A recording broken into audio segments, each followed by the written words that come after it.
these two amazing men here that supplied some amazing reeds. Wayne Carlton's reed helped us tremendously with this turkey. But we spotted him across the field, and this is after morning. I started with a bow, and when you're stalking, it's a little harder with a bow. So we transitioned, and I ended up pulling out the old Maxis, and we decided we were going to go around and see if we could get into them. And the hardest part was the big old, I almost called them a flock of deer. We'll call them a flocking of deer. We're in the way, and we had to kind of mind them while we were moving around. So didn't want to spook the turkeys and didn't want to spook the deer. So it's funny how the deer knew we didn't have their tag.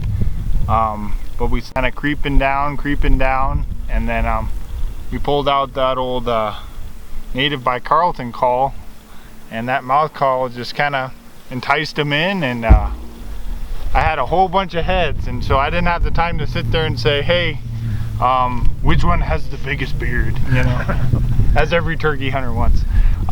Every time I'd hit that call, those birds would be like, where is she? She sounds really pretty. I worked on that all night. So they wanted us, but they couldn't see anything. How long have you had that call, Brad? Since yesterday, and I've never successfully blown a diaphragm before today. And here we are. And Brad it must have worked. Yeah, he had their attention. I mean, he was sitting there looking like, where's my girlfriend? You know, he wanted whatever it was in the woods. And he wouldn't quite come to us. We didn't have a decoy out, but it definitely had his attention and kind of diverted them. And I had a whole bunch of heads to choose from, and we knew there was a mature Tom in there, and I knew I had to pick either a Jake or a Tom, and ended up finding the one with the awesome beard. And blessing, that's obviously not what I was just after, is a big beard. Big beard, we love him. He's got a great beard. Nice. A lot of people, trying different calls. The animals, whether it be a turkey or an elk or whatever, they get used to a particular call. And then when they hear somebody show up, like, instead of going, and I just gave him that yesterday afternoon about 2 o'clock. Yeah. And quick study. We just designed them so they're easier to blow, and you get a lot more sounds out of it. It's all in fun. Yeah. And on top of that, we also had another hunter on the other side that was using calls that were not native approved. And which ways did the birds turn? I don't know. They might have liked that native a little bit more, and they, you know.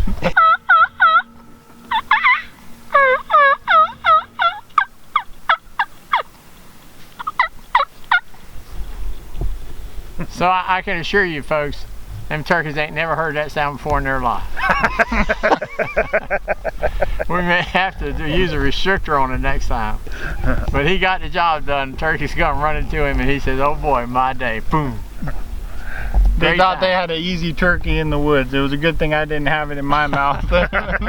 So everybody that puts call in their mouth, their mouth structure is different, so you're going to get a slightly different tone. And the high pitch, the rasp that you can get, but also the cadence of the call. You can be not so good as far as furnishing pure notes, but if you have the... One just gobbled down in the bottom. I'll be right there. So we got turkeys gobbling at us down in the bottom. So anyway, making a long story short, people tried to call, found out they liked it pretty well. We put a arm over top of the latex, and that just helps you direct all the air right through.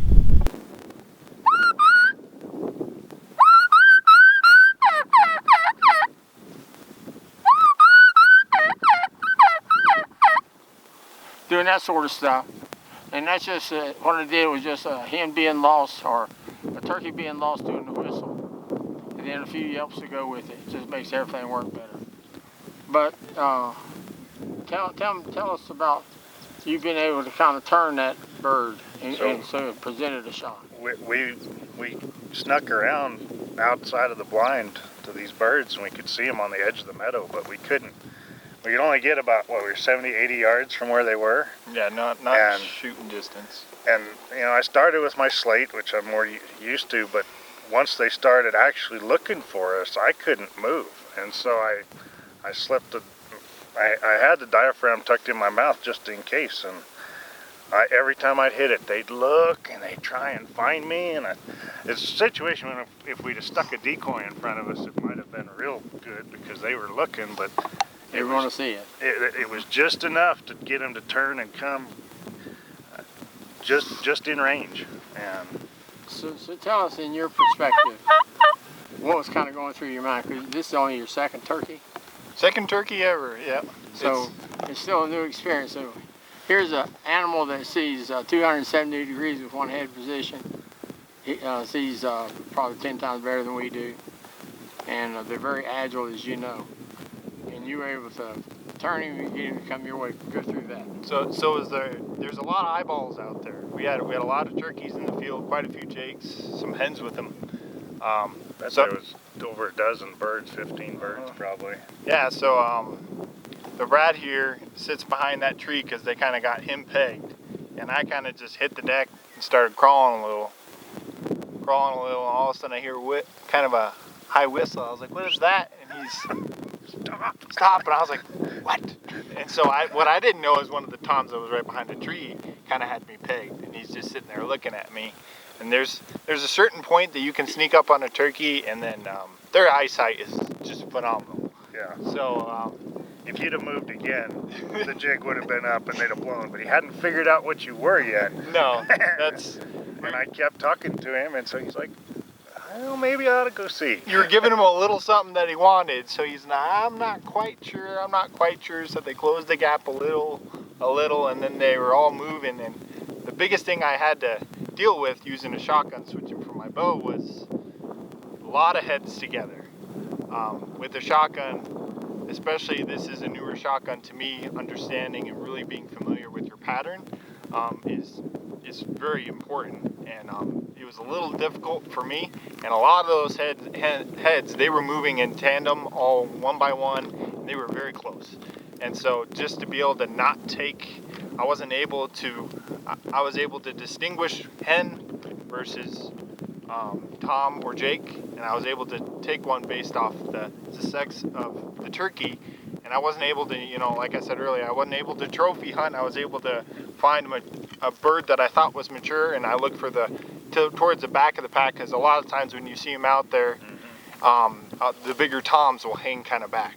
They do their own thing. They're kind of strutting along, fluffing up. They get those feathers real up, and I just kind of made an estimation. I knew he was a male, and I knew he was towards the back, so I knew it was going to be one of the bigger ones. Hopefully, and turns out he has a great beard on him. He's a great bird, mature bird, and couldn't be more happy with the opportunity to come out here and hunt this beautiful animal. Well, so before we get out of here, I know we're running out of time. This box call like this throughout America, throughout history, has killed millions of turkeys. By that I mean they have used this device to call the turkeys in within range. And we like the range to be 28 yards, 35. Sometimes you can get away with it further, especially when you don't have anything between you and the bird. But just with one box here, just listen to the different sounds. That kind of goes with that key run, that lost call. Then we'll close out with a full yelp at the end. And you notice I leave the stick and the box together, going and coming. When we're changing around.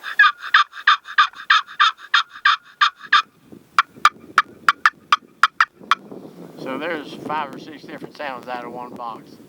Well, this made me love turkey hunting, and trying to get into elk hunting from turkey hunting, it was not a quick, easy deal. Stick this in a little further back, put your tongue against it.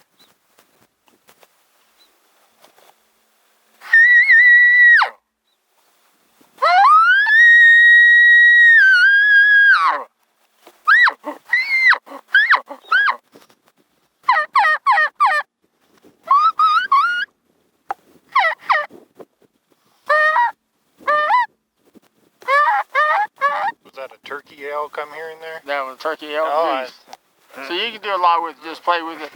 I think that's what you were doing today, just having a good time making some sounds. And it's really moving between those different calls. Certain days and certain birds will react to these different calls. So whether it be a diaphragm or your box call, just even this morning, Brad and I's hunt, that we had dozens of birds flying down, didn't get a shot on them, but just changing up the different calls versus we moved from the box to a diaphragm and a different turkey lit up that hadn't been talking earlier.